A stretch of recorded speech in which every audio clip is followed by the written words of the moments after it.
પ્રધાનમંત્રી ગરીબ કલ્યાણ અન્ન યોજના હેઠળ વિનામૂલ્ય અન્ન વિતરણ. આ લાઈન આપણે બધાએ ક્યાંક ને ક્યાંક તો સાંભળી જ હશે, બરાબર ને? પણ સવાલ એ છે કે આનો સાચો મતલબ શું છે?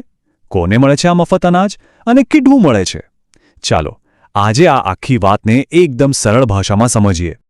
જો આપણી આખી વાતચીતનો આધાર છે આ એક ઓફિશિયલ પોસ્ટર, આમાં એક જાહેર અન્ન વિતરણ કાર્યક્રમની જાહેરાત છે, તો આપણો ગોલ સિમ્પલ છે. આ પોસ્ટરની અંદર જે પણ વિગતો છે એને ઊંડાણપૂર્વક સમજવી કે ભાઈ આમાં ખરેખર ઓફર શું થઈ રહ્યું છે. તો ચાલો શરૂ કરીએ પહેલા સવાલથી. આ મફત અનાજની વાતો છે, પણ કોના માટે અને એમાં શું શું મળે છે? ચાલો હવે સીધા આંકડા જોઈ લઈએ એટલે બધો ખ્યાલ આવી જાય.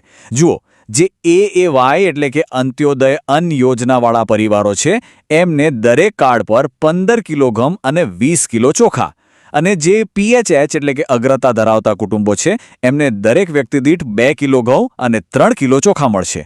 અને હા, આ બધું જ બિલકુલ ફ્રી, એક પણ રૂપિયો નહીં.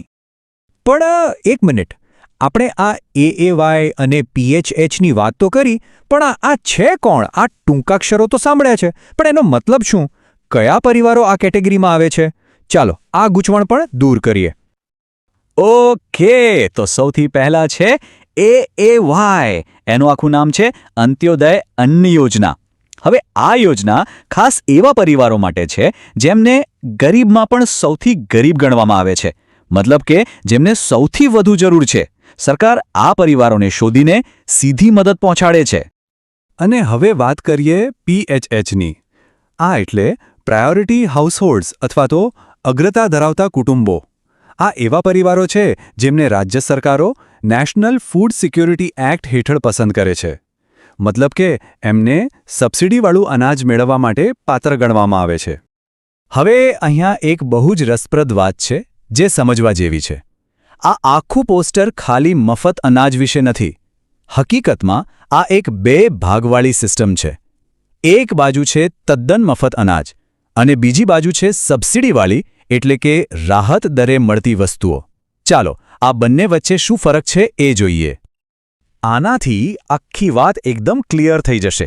જુઓ, એક બાજુ છે પ્રધાનમંત્રી ગરીબ કલ્યાણ અન્ન યોજના, જેમાં ઘઉં અને ચોખા મળે છે, અને એના માટે શું ચૂકવવાનું? કશું જ નહીં, ઝીરો. આ એક પ્રકારની વધારાની રાહત છે. હવે બીજી બાજુ જુઓ, રાજ્યની યોજના. એમાં દાળ, ચણા, ખાંડ, મીઠું જેવી વસ્તુઓ મળે છે, પણ એના માટે એકદમ નજીવી ફિક્સ કિંમત ચૂકવવી પડે છે. આનો હેતુ છે લાંબા સમય સુધી અન્ન સુરક્ષા જાળવી રાખવાનો. તો મફત અનાજની વાત તો થઈ ગઈ. હવે ચાલો આ સિસ્ટમના બીજા એટલા જ ઇમ્પોર્ટન્ટ ભાગ પર ફોકસ કરીએ. એ છે સબસિડીવાળી વસ્તુઓ. આને અન્ન સુરક્ષાનો પાયો કહી શકાય. અરે જરા આ ભાવ તો જુઓ. તુવેર દાળ ફક્ત 50 રૂપિયા પ્રતિ કિલો, ચણા 36 રૂપિયા, ખાંડ તો ખાલી 15 રૂપિયા, અને મીઠું તો ફક્ત 1 રૂપિયા કિલો. આ ભાવ જોઈને જ ખબર પડે કે આ સબસિડીવાળી યોજનાનો ફાયદો કેટલો મોટો અને સાચો છે.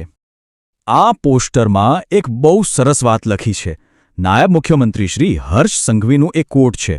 એ કહે છે કે રાષ્ટ્રીય અન્ન સલામતી કાયદા હેઠળ મળવાપાત્ર જથ્થો એ ગરીબ પરિવારો માટે માત્ર રાશન નથી, પણ તેમના પોષણયુક્ત ભોજનનો આધાર છે. આ વાક્ય ઘણું બધું કહી જાય છે કે સરકારનો હેતુ ખાલી પેટ ભરવાનો નથી, પણ પોષણ આપવાનો પણ છે. તો સવાલ એ થાય કે આ બધી યોજનાઓ આટલી મહત્વની કેમ છે? અને આજના ડિજિટલ જમાનામાં લોકો સુધી પહોંચવા માટે શું નવું થઈ રહ્યું છે? ચાલો એ પણ જાણીએ.